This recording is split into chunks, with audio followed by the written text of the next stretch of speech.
d'Azur, mesdames et messieurs les élus, mesdames et messieurs, je suis très heureux en ma qualité d'adjoint à la culture et au patrimoine de voir aboutir ce beau projet et je tiens à vous remercier pour votre présence. Cette exposition abordera deux thèmes. La première retracera l'épopée de l'homme du 18 juin et du chef de la France libre. Et la seconde, cette fois plus personnelle, sur la vie de Charles de Gaulle en tant que chef de la France libre, mais aussi en tant que président de la Ve République. Pour cet événement, nous avons souhaité offrir aux Tretsoises et aux Tretsois non pas simplement une visite culturelle, mais bien une immersion dans notre passé avec la volonté de proposer une expérience unique.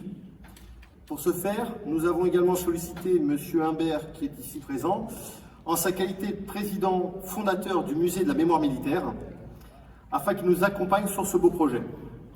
Cet homme passionné a su se rendre disponible et nous apporter tout son soutien pour que nous puissions vous présenter une collection unique d'uniformes et d'objets d'époque. Il a également usé de ses relations pour nous permettre de vous présenter et de fournir des véhicules d'époque. Donc pour toute l'énergie qu'il a consacrée, je voudrais, en cette fin d'après-midi, le remercier chaleureusement.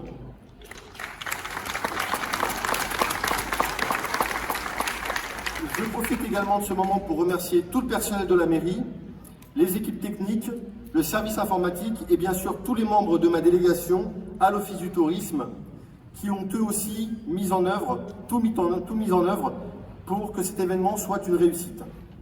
Alors, même si le protocole sanitaire a grandement freiné notre projet initial, je profite de ce vernissage pour inaugurer l'espace multimédia de cette exposition. C'est un nouvel espace que nous allons ouvrir à partir de lundi, alliant vidéo d'époque et réalité virtuelle. Nous avons mentionné avec Monsieur le maire dans notre programme qu'un des axes majeurs serait le développement des activités culturelles, mais pas seulement. Nous les voulions actuelles, modernes et surtout innovantes. Nous souhaitions pour nos citoyens qu'ils puissent accéder à des technologies qui jusqu'à aujourd'hui n'existaient pas à Tretz. Nous sommes dotés d'un casque réalité virtuelle qui permettra à chacun de vivre et de se retrouver en immersion dans des scènes de guerre telles que vécues. Ce premier acte préfigure de notre volonté de moderniser, de rentrer dans l'ère du numérique et du digital, d'apporter à nos jeunes le moyen d'apprendre de façon ludique avec des outils qui leur correspondent et qui correspondent à notre époque. Demain, ce casque ainsi que d'autres outils viendront équiper notre médiathèque pour qu'elle se modernise et qu'elle puisse proposer une offre encore plus pertinente. Ce n'est que le début, le meilleur reste à venir. Merci. Monsieur le Président de la région Sud, Provence-Alpes-Côte d'Azur, Monsieur le maire de Peigné, conseiller régional, Mesdames et Messieurs les élus, Mesdames et Messieurs, Monsieur le Président, si vous voulez bien, vous décoller. Merci. C'est un très grand plaisir pour moi et un honneur pour ma ville de vous recevoir. Cela fait près de 30 ans qu'un président de notre région n'était pas venu à Tretz. La dernière fois, il me semble bien que c'était Jean-Claude Gaudin, alors, dans le cadre d'une campagne électorale pour soutenir le doyen Fernand Boulan, dans le cadre des cantonales. Et nous nous étions réunis au Casino Cinéma à l'époque. Monsieur le Président, votre présence me réjouit à double titre. Tout d'abord, vous avez été la première personnalité politique à me féliciter pour ma victoire, notre victoire, et à me témoigner votre satisfaction et de votre amitié. Et vous savez, pour un jeune élu qui s'est construit seul, avec ses amis, ses soutiens, un tel message est si réconfortant, si important. Ensuite, vous avez accepté immédiatement mon invitation, car celle-ci était une évidence pour moi. Connaissant votre parcours et héritage politique, vos engagements, mais surtout votre passé familial, avec votre grand-père, vice-amiral des Forces françaises libres, et votre père, résistant et déporté. Cette exposition est un peu comme mon bébé. J'en ai eu l'idée au cours du confinement, un soir, en regardant CNews, alors que des journalistes évoquaient le triple anniversaire. La naissance du général de Gaulle, sa mort et l'appel du 10 juin. Et j'avais soumis cette idée à mon ami Nelson, en lui disant: Nelson, si nous sommes élus à l'occasion du deuxième tour, je souhaiterais que le premier événement culturel que nous proposerons à Tresse soit une exposition sur Charles de Gaulle. Et je remercie donc Nelson pour son investissement pour la mise en œuvre de l'exposition, la participation du musée de la mémoire militaire de Méreuil, Florian Pichet et le service culturel de la ville de Tresse, Christelle Achard et Charlène Fichant pour la partie communication et protocole, sans oublier le personnel du service informatique, des services techniques et scolaires pour leur support régulier et si précieux. Que pouvons-nous dire, penser ou écrire du général de Gaulle qui n'aurait pas été déjà dit, écrit ou pensé? Comment éviter d'être redondant en essayant d'exprimer de manière originale toute l'admiration que l'on peut avoir pour l'homme, le chef de guerre, l'artisan des institutions de la Ve République? Le général de Gaulle a ceci de particulier qui permet à beaucoup de sensibilités politiques d'en revendiquer les valeurs et l'héritage.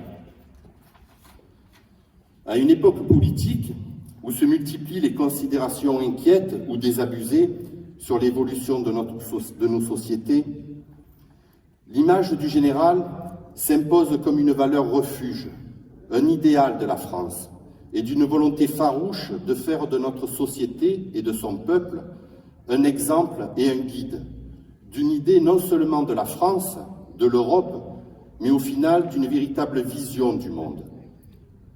Parce que le général fait partie de ces hommes qui ont fait l'histoire, mais bien au-delà par sa dimension, en pesant de tout son poids sur nos institutions, il a façonné le cadre dans lequel nos sociétés évoluent depuis 1958. Ce faisant, en s'appuyant sur les valeurs que nous continuons à inscrire au fronton de nos monuments, celles qui font que nous pouvons nous enorgueillir d'être Français, il a façonné l'identité de tout un peuple. C'est la défense de ces valeurs qui a fait d'un simple message radiophonique un véritable acte fondateur moderne de notre nation. Le général de Gaulle a fait l'histoire. Il a toujours eu une affection puissante, paternelle pour une nation, la France, à laquelle il s'est toujours identifié et dont il a épousé le destin. André Malraux a écrit « Il a rétabli la France qu'avait jadis aimé tant de nations ». Cet héritage, la Fondation Charles de Gaulle le fait vivre depuis 30 ans, le transmettant aux jeunes générations, en continuant aussi de parler au monde. Grâce à la Fondation, cet héritage inspire, structure des pensées, façonne une éthique. Le général, c'est une idée de la France, une France indépendante, fière de ses valeurs, qui refuse de plier face aux plus grands. Parce qu'il faut bien être né quelque part, le général et son idée de la France ont défini d'une certaine manière ce que voulait dire être français. Ainsi, proposer aujourd'hui une exposition sur De Gaulle, c'est aussi réinterroger chacun d'entre nous sur ce qu'il est, sur son rapport à la nation. Rappeler ce que vouloir vivre ensemble n'a jamais autant de valeur que dans la difficulté. Dans un monde qui semble s'effondrer à chaque instant, c'est dans la difficulté que la dimension collective transcende l'individu, parce qu'on est toujours plus fort à plusieurs que tout seul. L'histoire de notre pays, de nos régions, de nos villages, forme l'histoire de ce conglomérat du vouloir vivre ensemble, qui à chaque niveau de l'organisation territoriale prend tout son sens dès que viennent poindre les difficultés. Avec De Gaulle, l'histoire remplace la politique. Avec De Gaulle se noue un lien entre des hommes et des femmes pour lequel l'avenir de la France n'est pas une affaire de système, ni de clan, mais une affaire de confiance et de compagnonnage. Ainsi, comme il est bon de faire résonner la voix de la France, il est tout aussi bon de faire résonner celle de la région, de nos villes et de nos villages. Notre identité est bien une et indivisible, mais elle se nourrit, se façonne, grâce à une multitude de réalités de territoires. Ainsi, chacun à son niveau, dépositaire de ses valeurs, se doit aussi de défendre celles de son propre territoire. C'est en ce sens, aujourd'hui, en inaugurant cette exposition, devant notre château millénaire, nous faisons un véritable acte de foi envers l'histoire de notre terroir, acte de foi en nos racines de Bassaquet, acte de foi en notre ville, dans sa volonté de continuer à la développer, en étant fier de regarder son passé et de s'en inspirer pour construire son avenir. Au président de la région de nous préparer à la bataille économique, de préparer les défis de demain, en concevant des infrastructures qui permettront notre développement territorial, de continuer à former nos jeunes, de soutenir les initiatives qui feront rayonner notre Provence comme elle le mérite. Pour cela, il faudra s'appuyer sur les territoires, sur nos villes et nos villages. De derrière ce pupitre, ce soir, comme chacune et chacun d'entre nous, nous devons nous inspirer de la conception qu'avait le général de Gaulle de son rôle. Un homme qui, par son abnégation et le don qu'il a fait de sa personne à la nation, a contribué à faire de chacune et chacun de nous ce que nous sommes et ce que nous ferons demain pour devenir ce que nous voulons être. Le message du général de Gaulle est et restera toujours un appel à nous dépasser, un appel à vivre nos valeurs, les partager et à réaliser nos rêves. Monsieur le maire, c'est la première fois depuis ton élection, Pascal, que j'ai le plaisir de venir à Traits. Je suis venu souvent par le passé, mais j'ai jamais pris la parole à Traits, tu vois. Donc, je t'en remercie. Je suis ravi parce que c'est toi, Pascal, et je suis ravi aussi parce que De Gaulle, pour nous, avec le président, c'est quelque chose de fort. Il y a très longtemps, au RPR, je veux dire, il y a très longtemps, c'était notre cap, c'était notre avenir, on le considérait comme ça, et je vois qu'avec le fil du temps, après pas mal de gens qui l'ont plus ou moins critiqué, on s'aperçoit que le fil conducteur, il était là, la République, notre nation. C'est vrai qu'il a fait nation de la France et en tout cas il a conforté quand à l'époque beaucoup de pays auraient aimé peut-être un petit peu l'écraser. Heureusement qu'il y avait ce grand monsieur, ce grand général qui a rappelé au monde entier que la France c'était la France. Et en tout cas il faut conserver cela. Alors c'est un vrai plaisir d'être là et je voudrais rappeler à Pascal que le maire de Peigné, le conseiller régional, mais aussi le conseiller métropolitain, le vice-président de la métropole, je t'aiderai de toute façon, je te l'ai dit. Et les Traitsois, ne vous cassez pas la tête, ça va bien marcher. Merci. Monsieur le maire, messieurs les maires, monsieur l'adjoint au maire, merci pour votre présentation et votre engagement déjà maintenant, mon cher Nelson, pour ce que tu fais dans ta commune. Et bravo. Je parle après mon ami Christian Bure, le conseiller régional, avec qui nous avons un long parcours politique au sein d'une famille politique qui est issue de celle du général de Gaulle. Et nous essayons, dans le cadre de nos engagements respectifs, je ne dis pas d'être à la hauteur, ce n'est pas possible, mais au moins d'être en phase avec ces valeurs. Monsieur le maire de Traits, monsieur le conseiller métropolitain, mon cher Pascal, je me dis que ça fait 30 ans qu'un conseiller régional ici, le président n'est pas venu ici. C'est assez impressionnant. Pas que je sois là. J'en dis pas une seule, ça me permet de dire que ici, nous, à la région, sur les 950 communes du territoire, nous avons mis en place des moyens pour aider les communes, les unes derrière les autres, sur chacun de leurs dossiers. Et nous avons mis en place un dispositif qui est d'un dossier par an, pour 200 000 € par dossier. Et quand j'ai regardé mes dossiers, justement avant de venir, aucun dossier n'a jamais été déposé par Traits. ça ne veut pas dire que tu as le droit de revenir en arrière. Hein. Ça veut dire que quand même, tu as quand même la possibilité de monter des dossiers, de travailler sur ton projet, la raison pour laquelle tu as été élu d'ailleurs, et je tiens à t'en féliciter. C'est une de mes premières sorties en fait, régionales auprès des nouveaux élus. J'ai fait le maire d'Arles il n'y a pas longtemps, et toi aujourd'hui, et je ne pouvais pas refuser ton invitation, d'une part pour te saluer, te féliciter, et en même temps inaugurer cette magnifique exposition qui nous a été présentée tout à l'heure, et je tiens à vous remercier pour le travail que vous avez fait. Nous avons plusieurs choses pour t'aider. D'abord par l'intermédiaire de ce fonds régional d'aménagement du territoire, commune par commune. Nous avons aussi signé une démarche de contrat régional d'équilibre territorial, comme je le fais sur la totalité des lieux et des bassins de vie, pour la métropole d'Aix-Marseille-Provence, de 120 millions d'euros. Pour des raisons qui m'échappent un peu, ils n'en ont consommé que 40. Parce que vous avez fait, mais tant mieux, pour les autres. Et c'est dommage pour vous, comme pour la métropole, comme pour Marseille, qui, elle, n'a pas du tout consommé. Bien. Parallèlement à ça, comme je suis très attaché au patrimoine, parce que ce sont nos traditions, ce sont nos valeurs, mais la Provence, les Alpes, la Côte d'Azur, la trois marques au monde. On n'est pas la PACA, nous. On n'est pas dans les Alpes de PACA, on est dans les Alpes du Sud.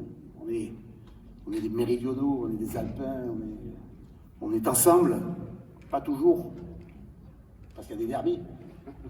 Mais le derby du Sud par rapport au derby du Nord a un certain intérêt, et on est fiers d'être du Sud.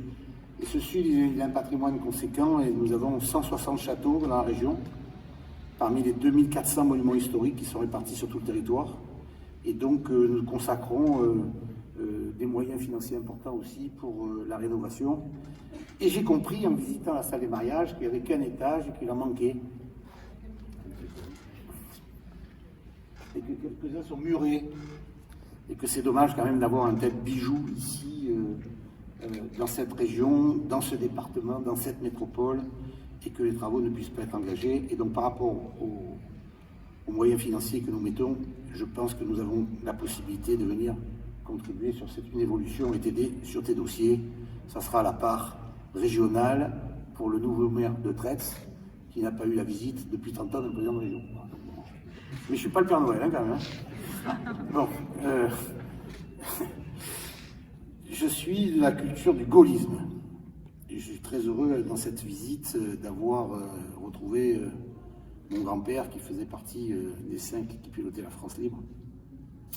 Et bien sûr, c'est un moment important pour chacune d'entre nous. Quand on voit l'exposition, quand on voit les véhicules, quand on voit les tenues, on se rend compte à quel point ils ont souffert, ils ont pris des risques pour qu'on puisse être libre et parler français. Et donc, c'est très important cette exposition avec tout ce que cela peut représenter. Charles de Gaulle, en son temps, est un rassembleur de l'histoire de France.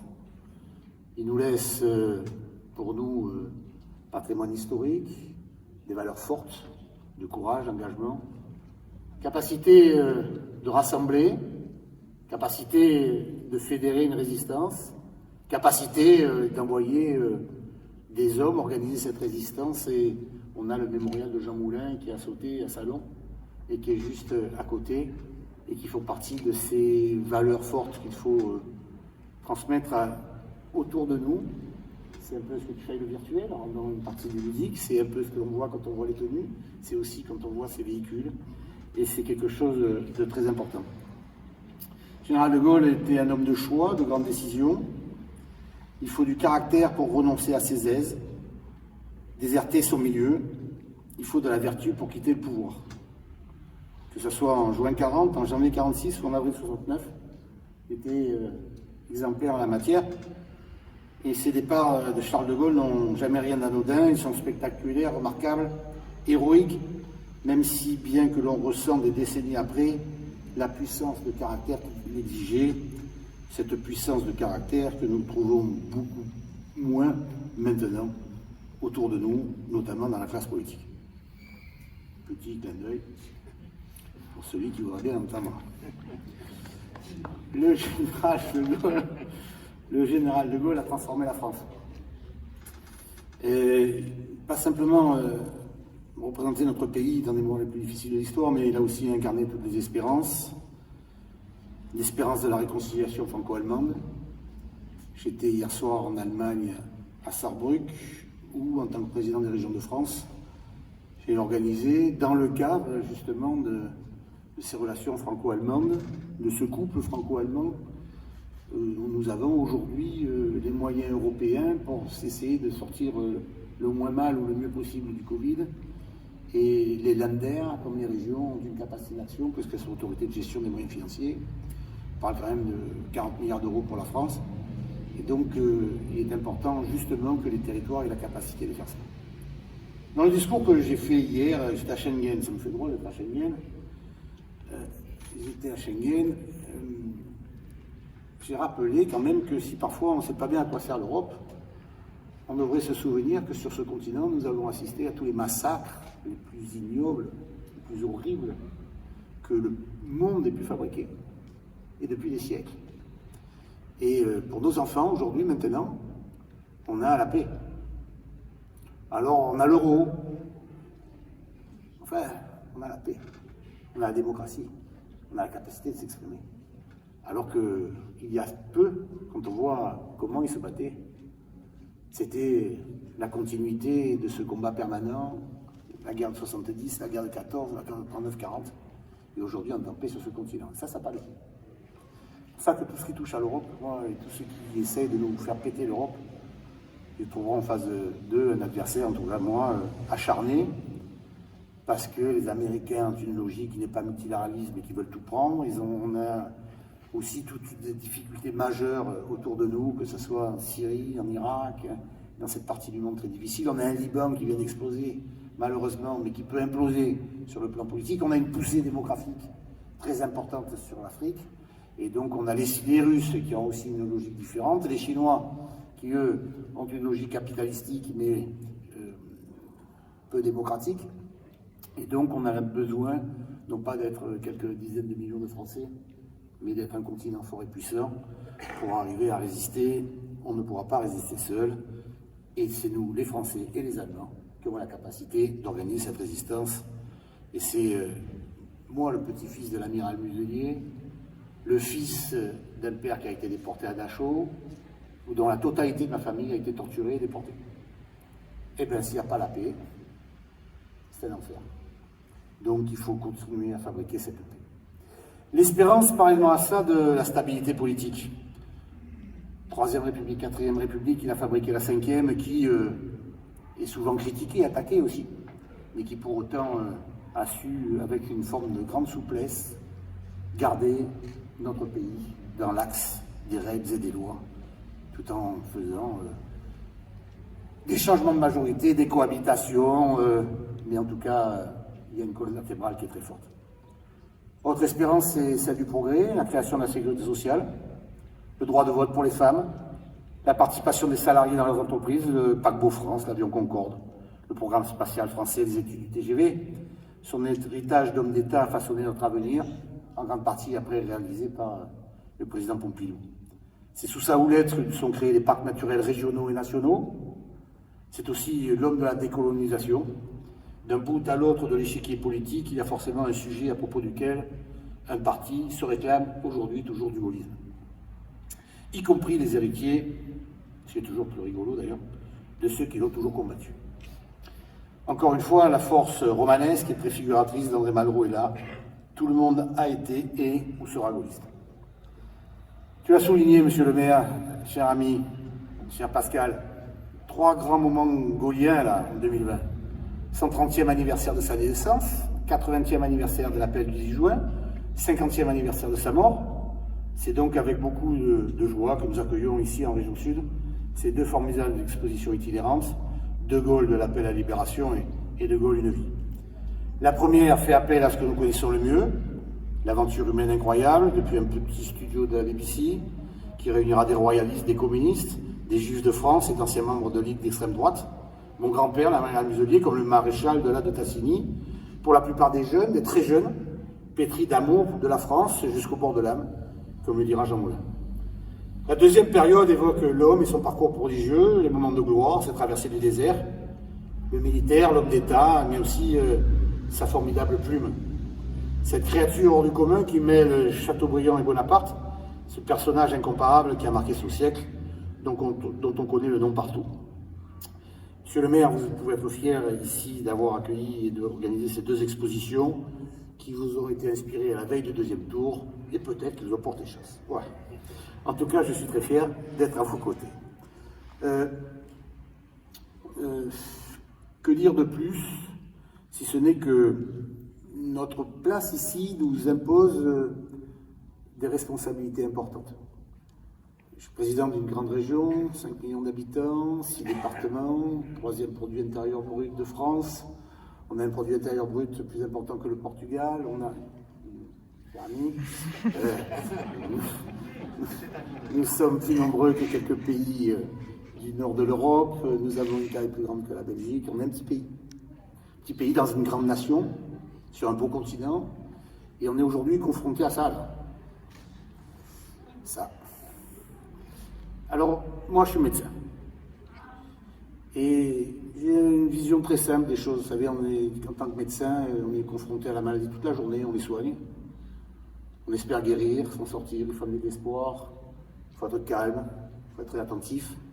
Et le combat que doivent mener aujourd'hui les hommes politiques, comme chacun et chacune d'entre vous, c'est une prise de responsabilité de notre part commune pour faire en sorte qu'on se débarrasse d'un côté le plus vite possible du Covid et en même temps le plus vite possible qu'on récupère la totalité de nos libertés.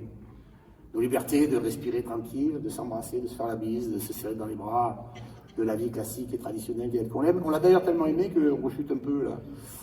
Et notamment les jeunes qui ont oublié pendant l'été qu'ils avaient été confinés, ils ont pensé qu'il fallait vraiment en profiter. Donc maintenant, bon, c'est difficile. Je ne sais pas quelles vont être les décisions du gouvernement. Je me suis exprimé très clairement par rapport au président de FESI, du conseil scientifique, qui lui a un comportement de pompier pyromane permanent, en nous faisant peur et en disant aux gouvernants « Attention, hein, attention, vous devez prendre des positions très importantes, très difficiles à prendre, je vous invite à les prendre, notamment là-bas dans la région Provence-Alpes-Côte d'Azur. » On a perdu 7 milliards d'euros à cause du tourisme, sur les 20 milliards de la saison.